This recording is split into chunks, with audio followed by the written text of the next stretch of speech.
Assalamualaikum warahmatullahi wabarakatuh. Saudaraku kaum muslimin dan muslimat, saudara sebangsa dan setanah air, dimanapun Anda ada dan berada. Berjumpa kembali dengan saya Abu Fikri dalam rangka kebaikan, kebenaran, dan untuk mempermudah langkah-langkah kita menuju jalan selamat. Kali ini kita hendak menyampaikan sesuatu sesuai dengan permohonan salah seorang daripada saudara kita, di mana beliau meminta kepada saya untuk menjelaskan masalah halal bihalal dan juga masalah hubungan Allah dan Muhammad. Ini bagaimana cerita dan kisahnya. Jadi pertanyaan beliau itu hanya dua, ya maka kita jawab juga dua. Semoga Allah dan Rasulnya membukakan hati saya, menunjuki saya untuk menyampaikan kebenaran yang datang daripada Dia, yaitu Allah dan Rasul tadi. Baik, kita mulai. Jadi perlu kita pahami bahwa di dunia ini banyak hal yang menarik sebenarnya. Di antaranya adalah ungkapan para leluhur kita, para wali, para ulama, para kiai terdahulu. Mereka mengatakan bahwa negeri Mekah itulah negeri kerasulan. Negeri Madinah itulah negeri kenabian. Sedangkan Nuswantoro atau Nusantara atau Indonesia itulah negeri perwalian. Nah, yang hendak kita bicarakan adalah Indonesia. Nah, para wali-wali inilah yang menggunakan metode-metode yang unik. Unik itu artinya beda dengan yang lain. Di negara yang lain tidak ada, di kita ada. Walaupun sebagian saudara kita mengatakan itu bid'ah. Atau sesuatu yang tidak pernah dibuat oleh Nabi. Namun beliau tidak berpikir seperti itu. Yang bid'ah itu adalah yang sesat-sesat. Ada perbuatan yang kita buat yang tidak dibuat oleh Nabi. Dia sesat dan menyesatkan, nah itulah bid'ah. Tetapi kalau itu perbuatan yang tidak pernah dibuat oleh Nabi, kita buat, apalagi dia tidak menyesatkan, maka bagi beliau-beliau itu bukan bid'ah. Tetapi merupakan pencapaian, kemapanan di dalam mengekspresikan paham. Atau disebut dengan metode mempermudah jalan. Nah, ini bisa kita lihat ketika penulisan kitab Quran yang pertama kali. Itu kan Nabi Muhammad kan tidak pernah membuat juz, nama surat atau ayat. Tidak ada. Apalagi membukukan. Nah, tetapi karena begitu pentingnya dalil, dasar berfikir bagi kaum di akhir zaman, khususnya kita hari ini, maka para sahabat bersepakat untuk melakukan perbuatan yang tidak pernah dibuat oleh Rasulullah. Karena itu tidak sesat, karena itu bermanfaat, maka mereka buat. Maka dalam hal ini, hal sedemikian tidak bisa dikatakan bid'ah. Karena bid'ah adalah al-bid'atu dolalah, adolalah finnari. Bid'ah itu adalah yang sesat-sesat. Kalau sudah sesat pasti neraka. Pasti terbakar, pasti panas, pasti emosian. Hati-hati kita dengan emosi. Oke, kita masuk pada bahasan. Para ulama kita terdahulu, terutama Indonesia, mereka itu punya metode dalam dakwah yang sangat luar biasa. Yang mampu mengalihkan suatu kejadian yang tidak disukai menjadi hilang, kemudian fokus. Misalnya acara yasinan, tahlilan,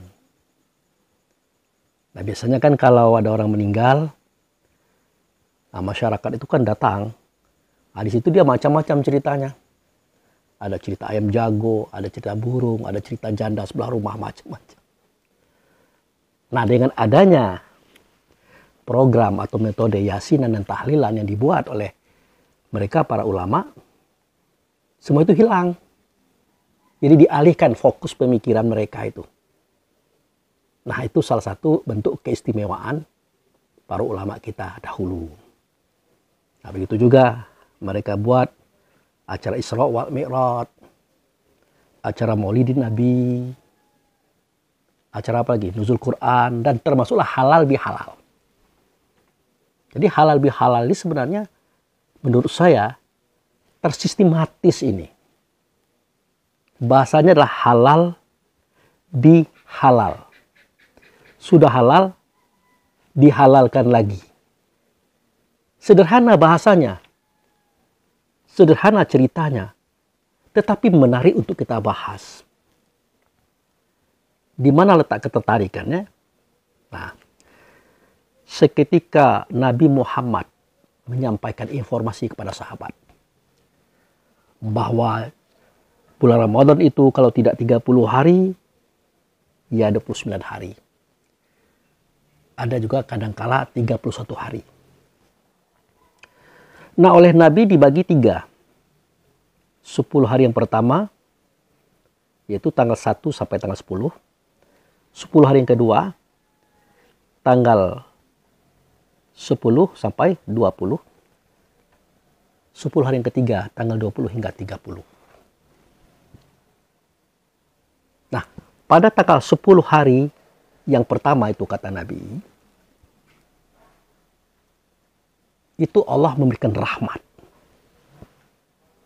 Rahmat itu artinya kasih sayang dan kecintaan. Mengapa sedemikian? Tadinya Allah kalau boleh kita katakan jengkel melihat perangai kita ini. Sudah diberikan akal. Diturunkan Rasul, Nabi, kitab. Diberikan bimbingan arahan. Agar jangan melakukan maksiat. Agar melaksanakan hal-hal yang bermanfaat. Masih juga kita ini melakukan maksiat. Ya, benci, iri dengki, hasut fitnah, bahkan kecurangan-kecurangan. Nah di sini kejengkelan sebenarnya. Tapi Allah tidak mungkin jengkel. Karena Allah tidak punya kepentingan dengan kita. Nah, oleh karena datang bulan Ramadan, kita semangat menerimanya. Bahkan kita merindukan kedatangannya. Maka seakan-akan Allah melupakan itu. Ya, kalau boleh saya katakan kejengkelan tadi, dia lupakan. Dia ganti dengan cinta, kasih, dan sayang. Kenapa? Karena berpuasa itu jelas. Tidak makan, tidak minum, menahan emosi, menahan hasrat seksual. Semuanya ditahan. Bukan hanya siang hari, malam pun, besok pun, lusa pun, bahkan untuk 1 tahun. Jadi Allah hibah, Allah kasih, Allah sayang pada kita. Nah waktu itulah kita diberikan rahmat atau kasih sayang. Waktu itulah kalau kita meminta diperkenankannya. Tapi tetap sesuai dengan koridor. Kalau kita minta ya disesuaikan permintaannya, yang terlalu banyak minta. Nanti tidak bisa kita menunaikannya. Karena orang yang pertama kali akan menunaikan realisasi daripada permintaan kita adalah kita sendiri, bukan orang lain. Kita minta cerdas, pintar, banyak pengetahuan, belajar malas. Atau tidak sesuai dengan ungkapan. Tidak sesuai dengan doa. Nah jadi apapun yang diminta pada saat itu dikabulkan oleh Allah asalkan sesuai dengan kapasitas permohonan dan realisasi dari doa itu. Nah, itu dia. Kemudian 10 hari yang kedua, karena di 10 hari yang pertama dikasih sayangi dan dicintai, maka di 10 hari yang kedua Allah mengampunkan dosa kita, memaafkan kita, baik dosa besar ataupun dosa kecil, sengaja ataupun tidak sengaja. Kalau sudah besar betul, maka bertaubat. Allah terima taubat kita. Begitu. Nah, kemudian pada 10 hari yang ketiga, otomatis 10 hari yang pertama sudah dikasih sayangi. 10 yang kedua dosa sudah diampuni. Pada hari yang ke-21 selesai urusan kita. Kita sudah tidak berdosa lagi. Kita sudah bersih. Kita sudah suci kembali. Sebagaimana dulu kita pernah dilahirkan oleh emak kita. Atau ibu kita. Nah, maka berkatalah Allah melalui Rasulnya. Itkum minan nari. Aku bebaskan kamu dari azab api neraka. Begitu saudaraku. Jadi hebat. Kita mati saja belum, masuk neraka saja belum, kita dibebaskan dari azab neraka. Jadi ketiga fadilah yang Allah berikan kepada mereka yang berpuasa di bulan Ramadan itu sangat luar biasa.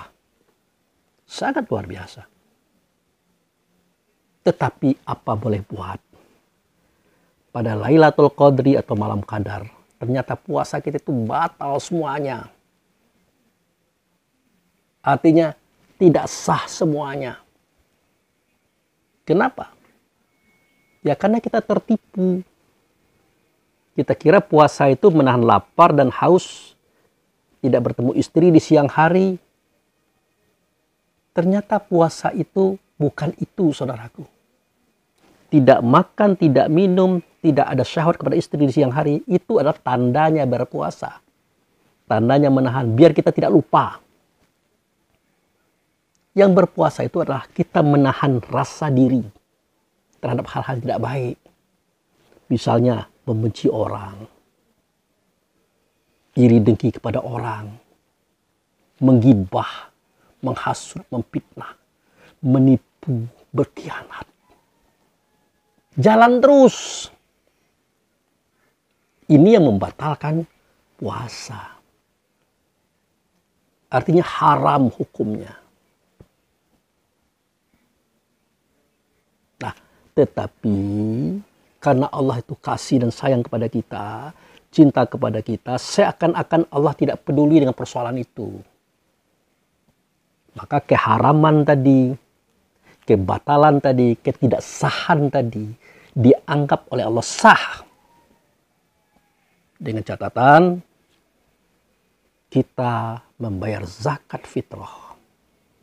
10 canting beras atau beberapa puluh ribu uang untuk fakir miskin. Nah, inilah halal yang pertama kali Allah lakukan kepada kita.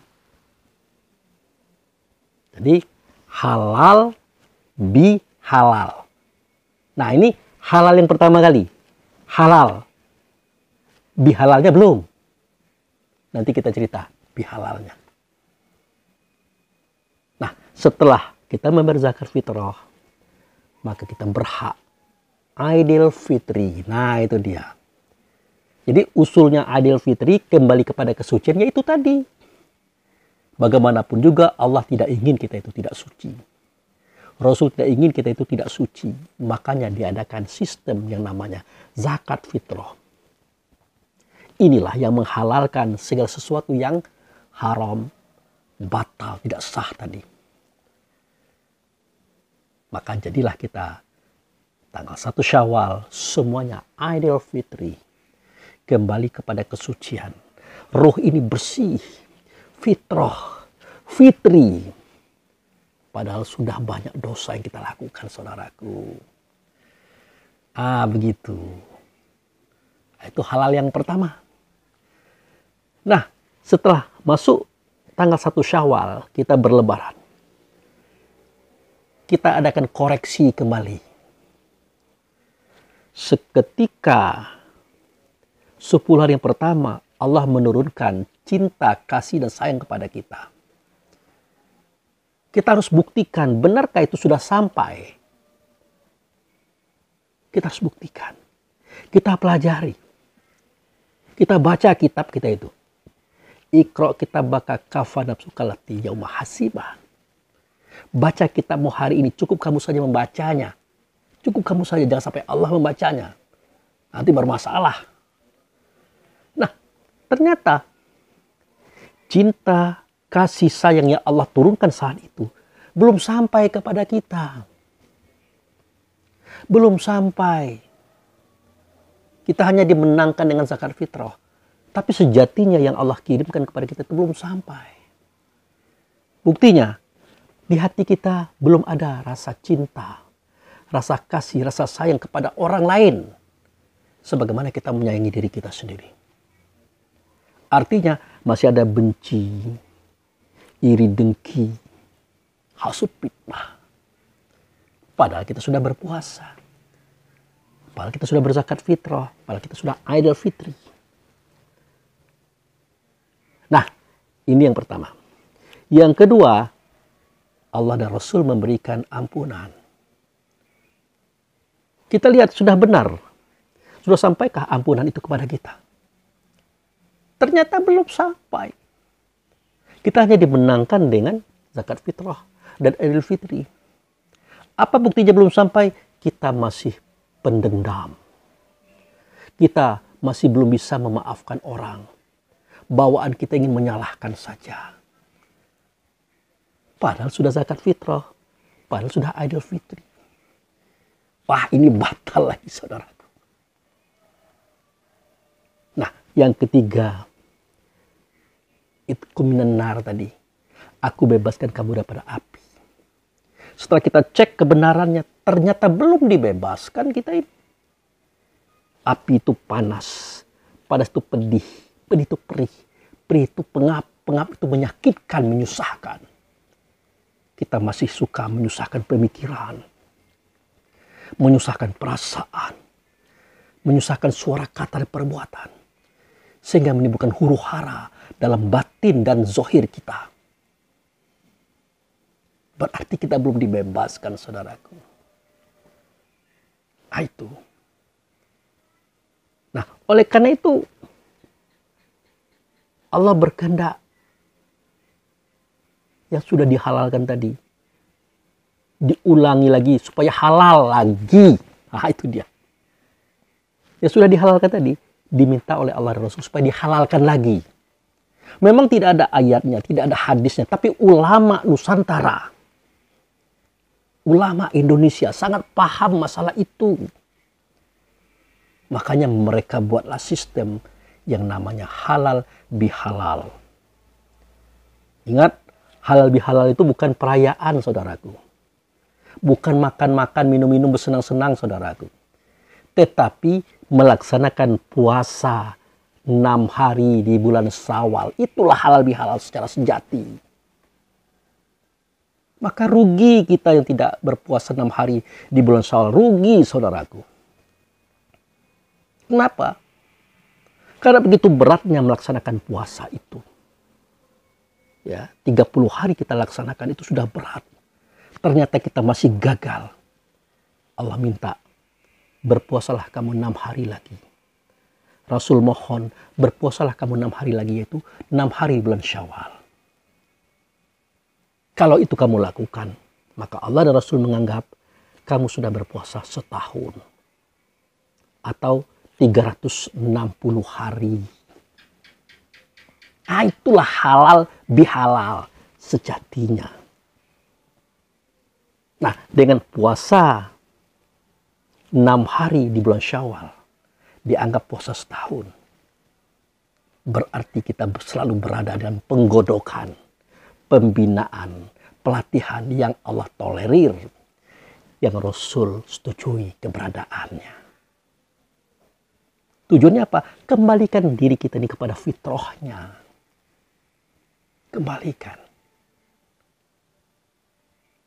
Makanya seketika pada surat Ar-Raddu ayat 11 ya.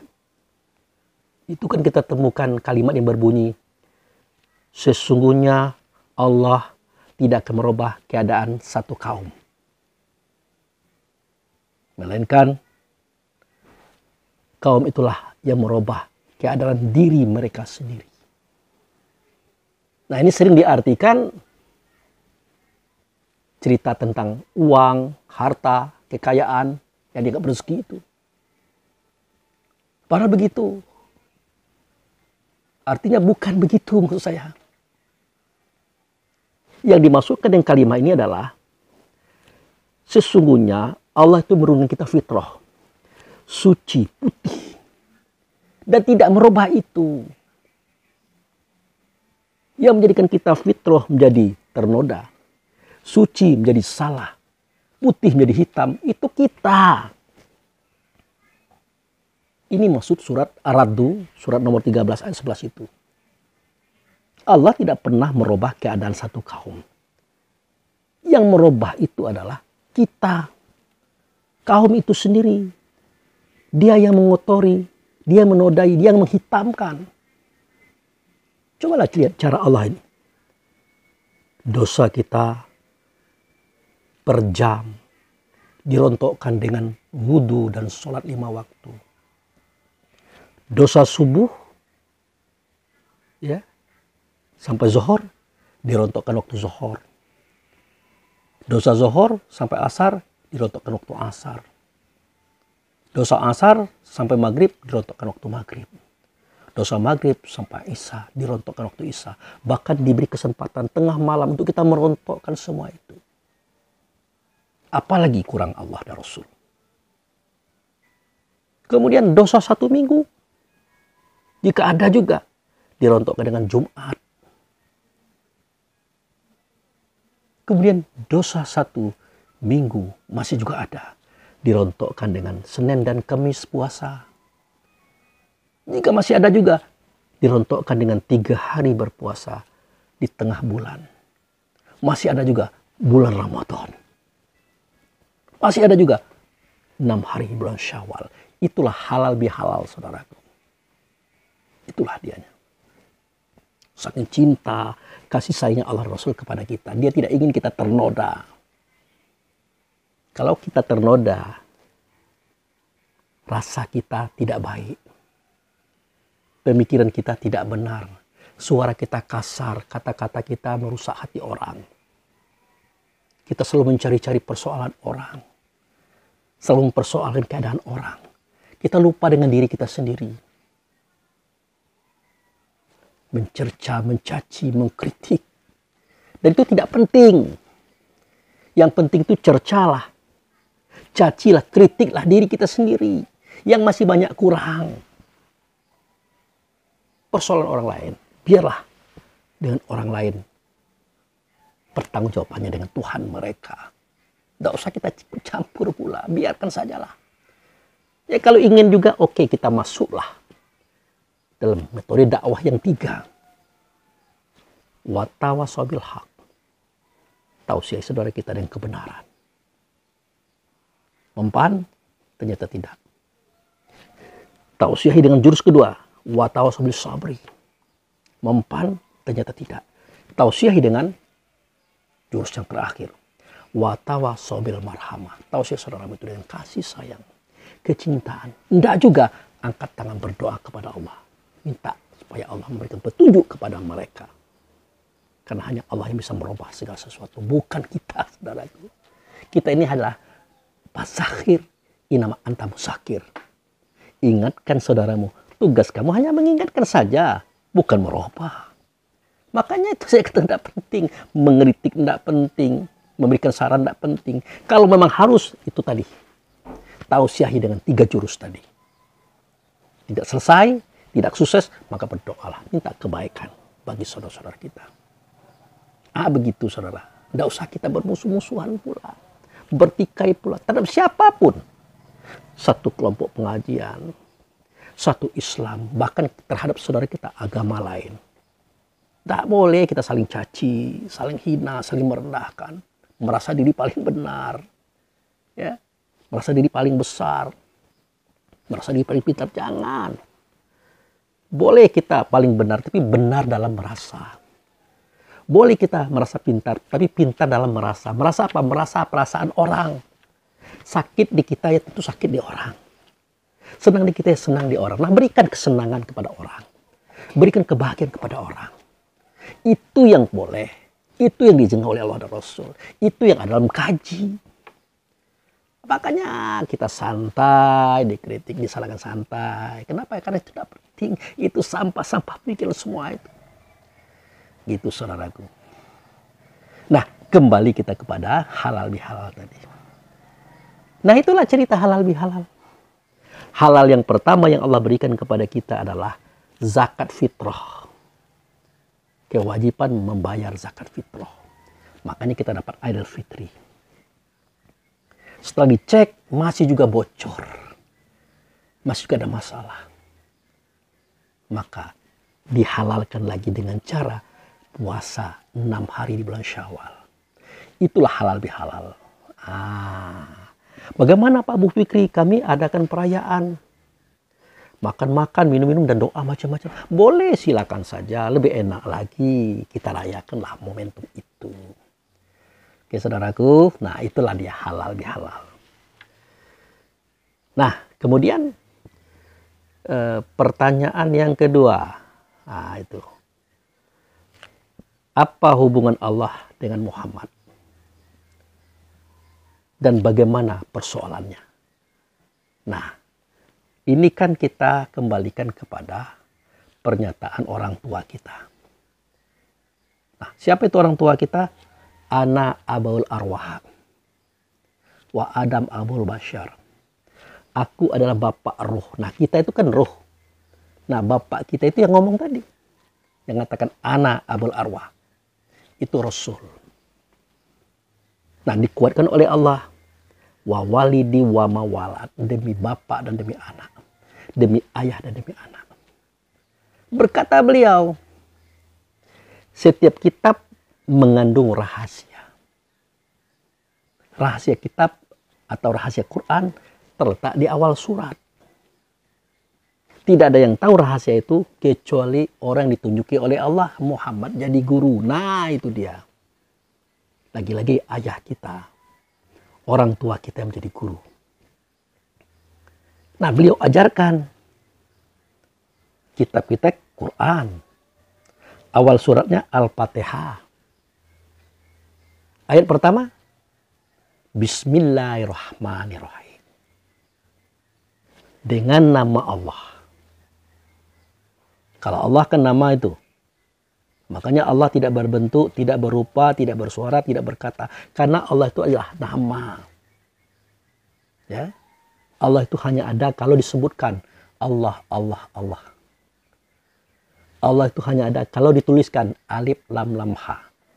Makanya orang yang menyembah nama artinya orang yang menyembah angan-angan kosong. Makanya ada Bismillah yang dengan nama Allah. Kita cari bukan namanya tapi yang dengan nama Allah. Siapa beliau? Nah diberi tanda oleh Allah dan Rasul. Dia pengasih, dia penyayang.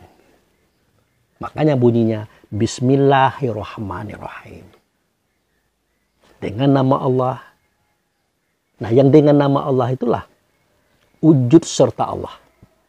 Suara Allah, kata Allah, perbuatan Allah tidak nyata. Mereka nyata pada beliau. Makanya dia dikatakan dengan nama Allah. Ciri-cirinya dia pengasih, dia penyayang terhadap segala sesuatu. Termasuk alam semesta. Makanya beliau bernama Rahmatan lil Alamin. Pemberi kasih sayang pada alam semesta.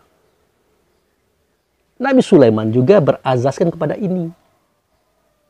Nabi Musa juga berazaskan kepada ini. Bahkan Nabi Adam pun berazaskan kepada ini. Ini apa? Bismillahirrahmanirrahim tadi, saudaraku. Jadi yang dengan nama Allah itu, dia pengasih, dia penyayang. Kepada kita semuanya, kepada makhluk semuanya, kepada alam semesta. Makanya dia bergelar Rahmatan lil Alamin. Pemberi kasih sayang kecintaan kepada alam semesta. Tidak pandang bulu. Mau apa dia, siapa dia, apapun agamanya, sukunya, keyakinannya. Semuanya disayangi, dicintai oleh beliau. Itu yang diajarkan kepada kita. Gitu.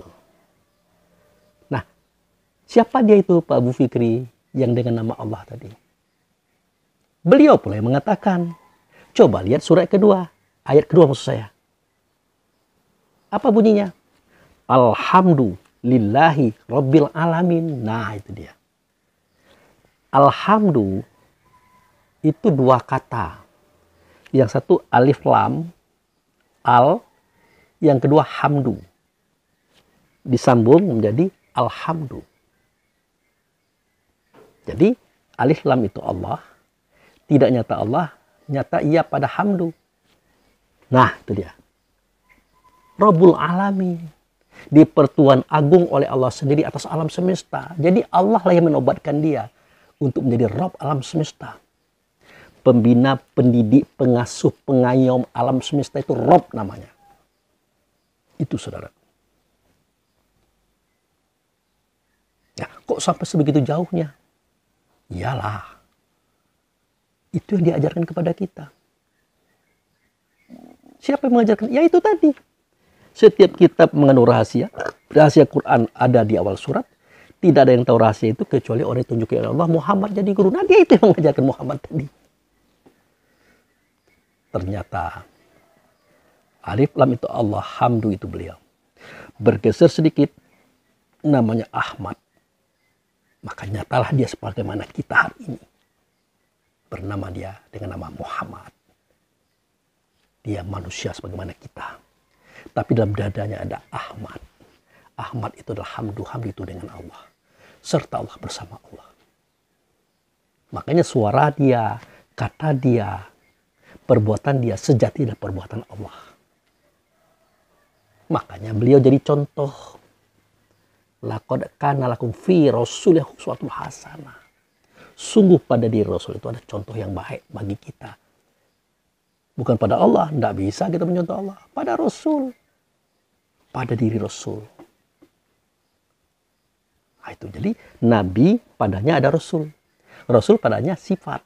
Itu contoh. Contoh itulah.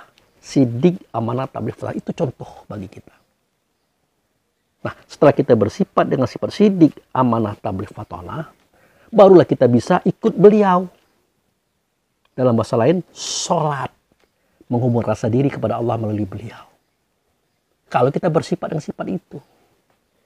Kalau tidak bersifat dengan sifat itu, tidak bisa ikut beliau. Nah, jadi mencontoh beliau itu wajib hukumnya. Untuk apa? Untuk mengikut beliau. Tanpa itu tidak bisa ikut beliau.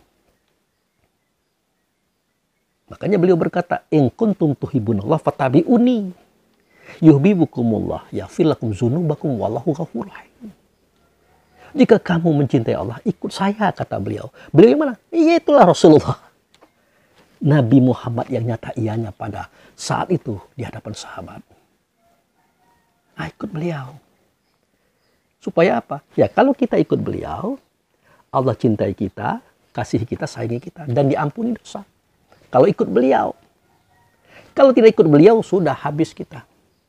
Tidak dicintai, tidak dikasihi, tidak disayangi, bahkan tidak diampuni dosa. Tapi merasa diampuni, merasa dicintai, merasa disayangi. Buktinya, kita beragama tapi suaranya masih kasar.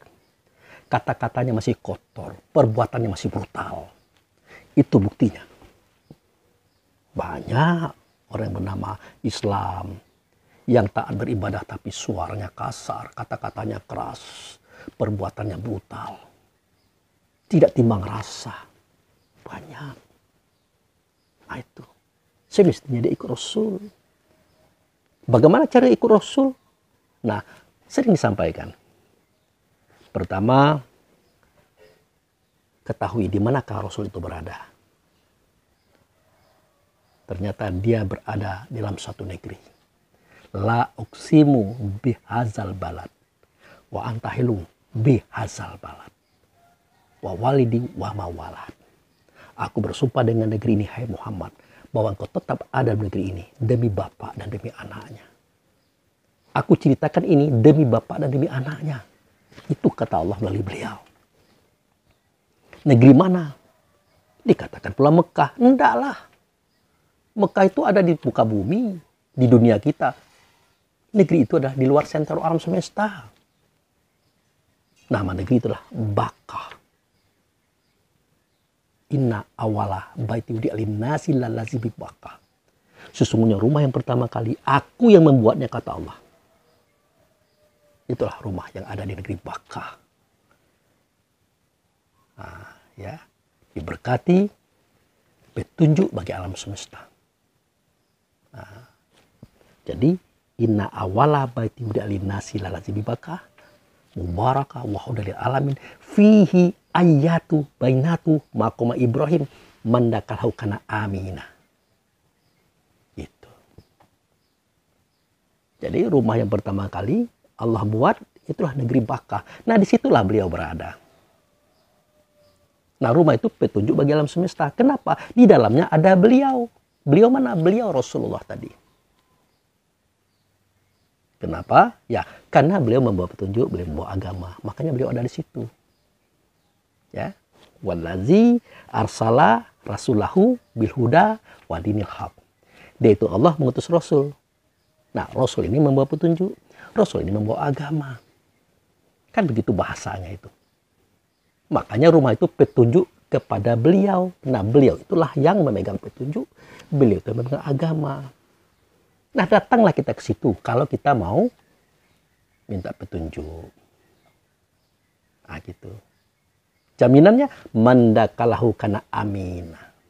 Siapa yang masuk ke rumah itu tentu aman sentausalah dirinya, tentram jiwanya, tenang pemikirannya, tidak resah rohaninya, aman dan damailah dia dengan dirinya sendiri, saudaranya, kaum kerabatnya, bahkan dengan orang yang beragama yang berbeda dengan agamanya. Itu. Nah, bagaimana ikut ke sana Pak Abu Fikri? Bisakah kita ke situ? Jawabnya tidak bisa. Kita sudah lupa di mana tempatnya itu. Makanya Allah mudahkan, ya Allah mudahkan agama ini. Negeri Bakkah dijadikanlah Mekah sebagai permisalannya atau amsalnya. Baitullah, tempat beliau berada, ditandai dengan Ka'bah yang ada di Masjidil Haram. Yang Masjidil Haram itu ada di Mekah sana. Nah, di sana ada makom Ibrahim, di sini juga ada makom Ibrahim di depan Ka'bah. Makanya makom Ibrahim tanda Ka'bah, Ka'bah tanda Baitullah. Ah, itu. Nah, itulah alasannya kenapa pada surah Al-Baqarah dijelaskan kalau kita ingin ikut Rasul, wa min haitsu kharajata fawali wajhaka satral Masjidil Haram. Nah, dari manapun kamu keluar, dimanapun kamu berada, hadapkan wajahmu ke Masjidil Haram. Itu pertama. Ya. Kemudian yang kedua, fatahizu min maqama Ibrahimus shalah. Kamu ambillah makom Ibrahim, di situ kamu sholat. Disitulah kamu merasa dengan Allah dan Rasul. Sudah. Yang ketiga, falyabudu rabb hadzal bait. Kau sembah Tuhan rumah ini. Nah, dia menuju kepada Ka'bah. Tapi bukan Ka'bah yang disembah, Tuhan rumah ini. Nah, maka carilah Tuhan rumah ini. Atau tuan rumah ini, nah itu dia. Nah itu. Makanya kalau kita sholat kan mengingat Masjidil Haram. Ya, mengambil sebagai makom Ibrahim. Menghadap kepada Ka'bah. Apakah dalam sholat itu yang kita ingat? Tidak. Itu hanya alamat. Yang kita ingat adalah aku, kata dia. Karena aku ini dengan Allah. Aku serta Allah. Aku wujud serta Allah. Itu saudaraku. Inilah yang dia sampaikan kepada Nabi Musa. Dengan ungkapannya, innani anallah la ilaha illa ana fa'budni wa aqimis shalah li zikri.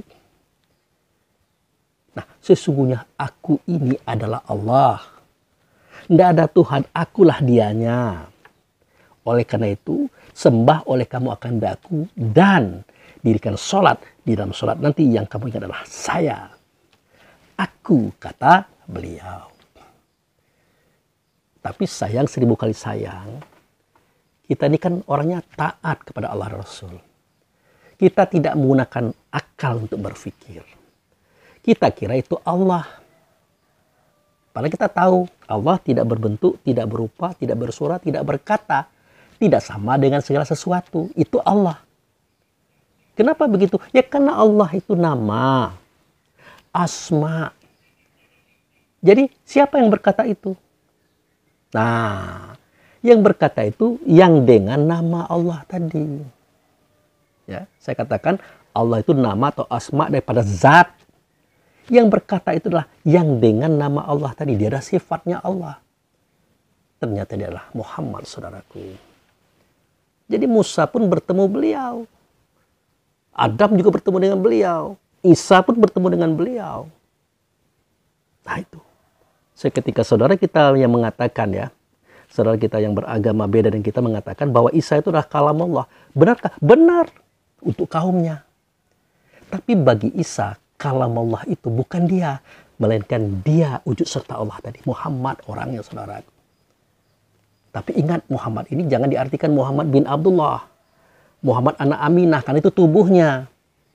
Nah, hanya di dalam tubuh itu yang dimaksud. Makanya Nabi Musa, Nabi Isa mengatakan akan datang sesudah aku seorang Rasul, seorang utusan, seorang wujud serta Allah namanya Ahmad. Ah itu. Nah, makanya suara Allah tidak nyata, nyata pada Muhammad. Kata Allah tidak nyata, nyata pada Muhammad. Perbuatan Allah tidak nyata, nyata pada Muhammad. Maka Muhammad itu menjadi contoh. Muhammad jadi ikutan. Nah, jika kita ikut beliau, maka kita adalah umat beliau. Kita serta beliau dengan Allah. Itulah sebabnya kenapa kita sholat dengan ingatan, dengan rasa dan kesadaran kita untuk hadir di Masjidil Haram. Mengambil makam Ibrahim, menghadap kepada Ka'bah. Itu metodenya.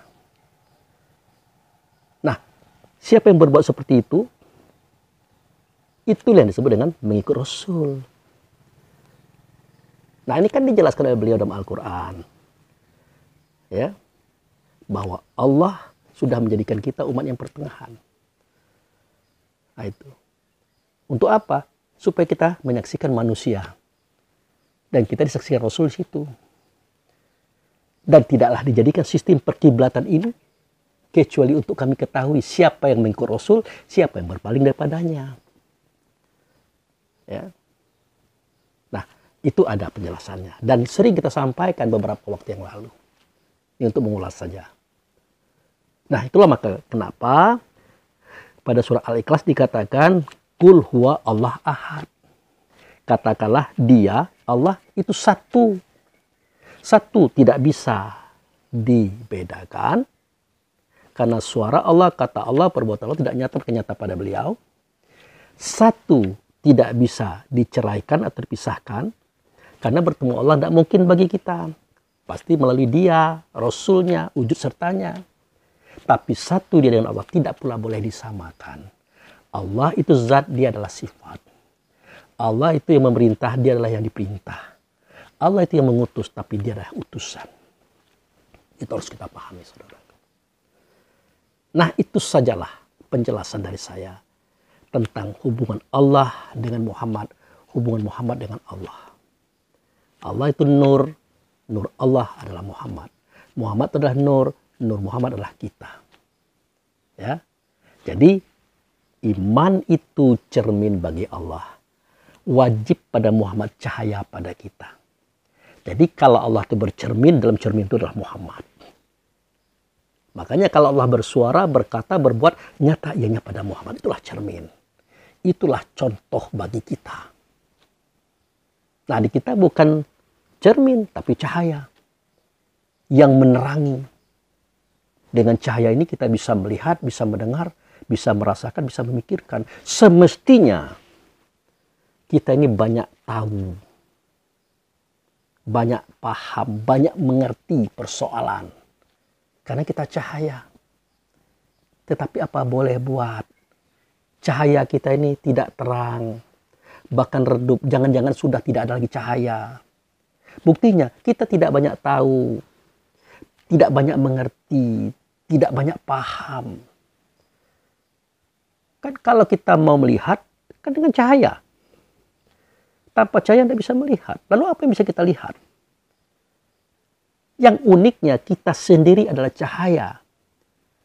Bukan membawa cahaya, kita sendiri adalah cahaya. Tapi apa yang kita lihat dengan cahaya itu tidak ada. Cara mendeteksinya, perhatikanlah persoalan hidup. Kita sering membahas sampah-sampah pemikiran. Mengkritik hal-hal yang tidak penting. Mempersoalkan hal yang tidak penting. Ujung-ujungnya huru hara, keributan, pertikaian.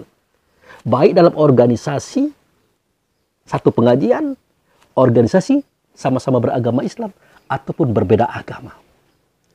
Semestinya itu tidak terjadi. Karena kita ini cahaya. Cahaya itu menerangi yang menjadikan kita paham. Itu saudaraku.